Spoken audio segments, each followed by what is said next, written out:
So it's a pretty ugly start to the wildfire season across the country. You're seeing evacuations from British Columbia, northern Alberta, and then into Manitoba. And you just saw some tragic fatalities in Manitoba. So we're really worried because as wildfire season gets upon us and there's more wildfires, we want to get more gear out to firefighters to get the fires out. So what we've been doing is making these fire skids. You can see Laura's going to go place it on the truck here, and these fire skid units, what they'll do is they'll turn pickup trucks like this into mini fire trucks. And let's face it, there's a lot of pickup trucks across the country. So what we've been doing is we've been making these units and we've been donating them to fire departments from coast to coast to coast. We've given over 220 out. In fact, just last week we put another 30 out. Now what I want you to see is how the unit is actually built.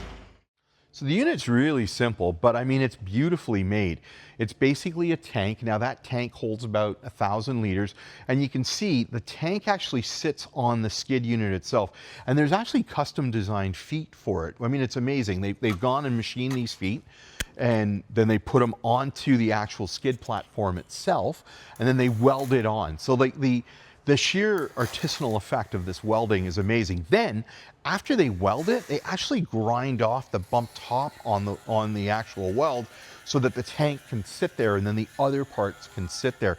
Now listen, it's interesting because this is aluminum and they cut the different pieces of aluminum and put them together and make the frame, and then they mount the deck onto the frame.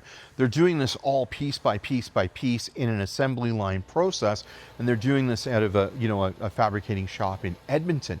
Then they start drilling some holes. It's fascinating because now you've got kind of the hose mount, right? And they'll drill holes through it, then they'll actually mount the hose unit itself. The same thing with the motor, like the motor pump and then the pump, right? Is actually drilled into the skid and then mounted, then they do all the plumbing and connect it. The other thing that they'll do is they'll actually mount in or drill in the brackets to hold the strap that actually holds the tank down. Now this is a process, and you can see the unit gets onto the back of a truck, we'll slide it all the way in, and then this truck will be a fire truck and it'll get out onto the front lines and firefighters can put those fires out.